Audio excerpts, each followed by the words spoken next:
turn it over to the DO. He's not allowed to take too long, so I have to get him back to work. So Sid joined DM in 2010. He got there, I was about to depart. Being away from DM but still attached, you run into folks and you kind of hear about the great work they're doing, and he was one of those names that floated up to the top. Very quickly he was sent over to the group plans and exercises shop, which, no fail mission, you got to get airplanes downrange to provide combat power, and he was entrusted with that at a very early age compared to when a lot of his peers did that sort of job. That also taught him how to move aircraft around the world and get them in and out of places, which comes into another one of his jobs that he does later. Probably surprisingly for Sid, about 2014 you were off to Pensacola. So DM has a habit of hanging on to people for 6 or 7 years. And after a little bit of discussion in the ECG, what we realized is by doing that, it means you never have mid-level talent to develop your young lieutenants and captains, because you don't have any of your stellar majors because you kept them all too long. Sid was one of those guys we shipped out earlier than probably a lot of folks at DM wanted to. He went off to Pensacola to teach undergrad CISO training. No surprises, he excelled there. He was a CLO, so in charge of stand eval, all the pubs and rigs, very detail-oriented job. His squadron commander quickly pulled him up to be his exec.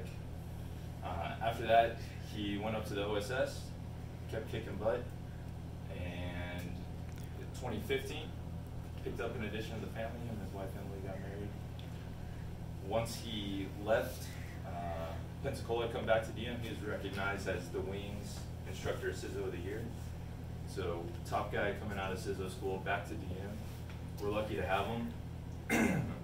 Again, no surprise, his squadron commander at DM pushed him out here, not as a crew dog, not to fly the line, but to be the director of operations for combat ops while still wearing the rank of captain. That shows the trust that your leadership has in you, and it speaks to your record and all the great work you've done over your whole career. Another thing that Sid doesn't talk about as much that he's been able to do, he's also an advanced agent for DB Airlift. So he has worked and coordinated vice presidential trips to the AOR, POTUS trips to the G7 summit. He did Obama's last trip, if I remember. So all those things, as you can imagine, every little detail has to be right. All the cameras are on. The world is watching, and the way our president essentially gets treated and welcomed is in the hands of folks like Sid, and he knocked all of those visits out of the park. I say all that because we joke right now, what's 100% promotion to major, everyone gets it, but it's not about putting on major, it's about how he did, and the future potential as a field grade officer and the things he's going to continue to do in his career. So I appreciate your work out here, and with that, Rodney. Attention to orders. The President of the United States, acting upon the recommendation of the Secretary of the Air Force, has placed special trust and confidence in the patriotism, integrity, and abilities of Captain Sid Maru. In view of these special qualities and his demonstrated potential to serve in the higher grade, Captain Sid Maru is promoted to the grade of Major, United States Air Force, effective 1 February 2019, by order of the Secretary of the Air Force.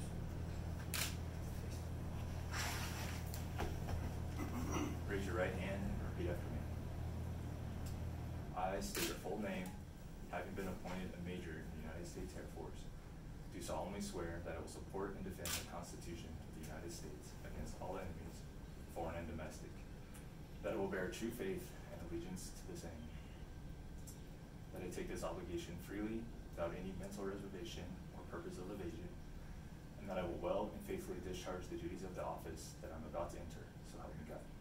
I, Sid Maru, having been appointed a major in the United States Air Force, do solemnly swear to support and defend the Constitution of the United States against all enemies, foreign and domestic, that I bear true faith and allegiance to the same, that I take this obligation freely without any mental reservation or purpose of evasion, that I will well and faithfully discharge the duties of the office in which I'm about to enter. So help me God.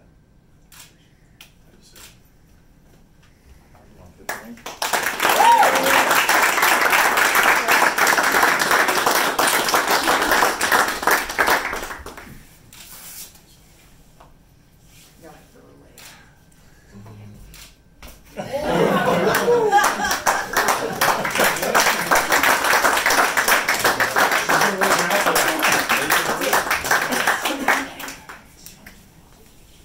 Thank you, I appreciate it. I won't push you in the face, I promise.